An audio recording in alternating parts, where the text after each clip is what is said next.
This song's super popular, have you heard it? Quickly tell me your thoughts. The email's normal, yet they all know. Sewing hates this singer. Would he listen to his song? Strangely, most emails are CC'd to Lanson. But this email was sent only to Operations Director Barnes, claiming he's in love with something we all know he hates. Talk about a plot twist. Smelling something fishy, Dixon quickly finds out the sixth song is called Little Wings.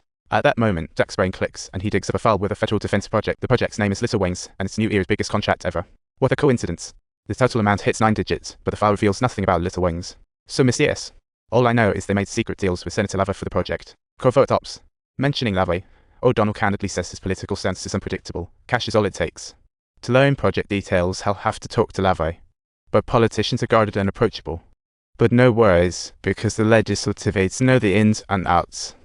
These individuals are specifically responsible for assisting senators in drafting bills, and they aren't accompanied by bodyguards. O'Donnell has a remarkable talent for getting them to reveal the truth, and it didn't take long at all. Very soon, O'Donnell uses his intel network to dig up info on Lava's legislative aide, Boyd.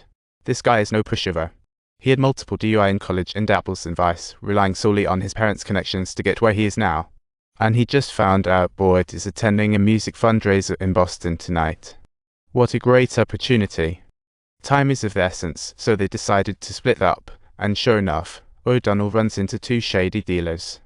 The 2 think he's a cop and bold, but Jack sees a dealer dropping by and, in a fit of rage, snatches a bag of powder. Not only that, but Jack also suggested he should find a new gig, Buddy. Just then, Negley and Dixon arrive at Operations Director Barnes' front door. Just as they were about to kick down the door, they found it ajar and decided to waltz right in, searching every nook and cranny. But no matter how hard they looked, there wasn't a soul around. However, the messy floor clearly showed someone made a hasty exit. Then they came across a large bag filled with cash, and instantly, their alarm bells rang loud and clear. Could it be that they were in the midst of planning something major?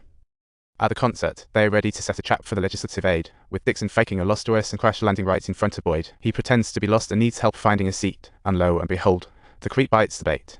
Negley knows it's a slam dunk. Meanwhile, Jack and O'Donnell outside enjoy the concert, using Dixon's intel to continue deciphering the numbers left by France.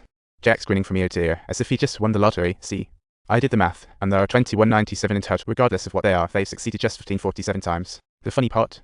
Subtracting shows 650 failures. As for what these 650 actually are, you might want to ask the legislative aide in the theatre. Just then, Dixon walks out with Boyd, ready for something thrilling after the show. He casually says his car's just around the corner. Let's go have some fun, wherever you want. Not far away, Jack's eyes light up. He knows the big fish is hooked. Hee.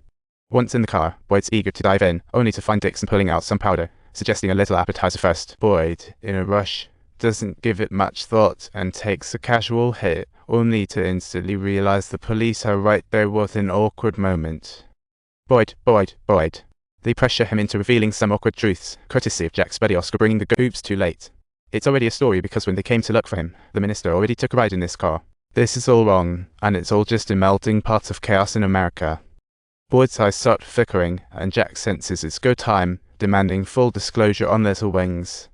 At the mention of Little Wings, Boyd gets defensive. Jack and O'Donnell exchange looks and decide to turn up the heat. I'd better give Boyd's wife a call. She might care about that lady serious about the black stuff. Oh, she'll be scared. Happy wife, happy life. Boyd can't take it anymore and spills the beans. Turns out Little Wings is just a code name for new missile defense software under military development. It's had its share of surprises. Originally intended for the protection of commercial planes, surprisingly, some airline came knocking at our door. Let me guess, is it New Era? Absolutely, New Era. New Era said with a few tweaks, the software can be used in military missiles, helping them hit any target. That's just insane. Although Boyd keeps insisting this is for national security, everyone knows that if the bad guys get their hands on it, society's in danger. Both of their companies are working on this project, but 2 companies. What does that mean? Sockwell is in New York, and Sokol has an operation in Denard. Can you spill some secrets? All I know is, I promise. We have the info. Jack isn't interested in politicians blabbering. He just heads for the door and says, hey, by the way, did the drug deal get intercepted? I don't know, I'm not the cops. Jack realizes Little Wings might spark the next 9/11, so sends Negley and Dixon to Denver. They're sent to stir up trouble to hold the software development and keep it out of bad hands, while he and O'Donnell will head to Washington, D.C. to check in with Home and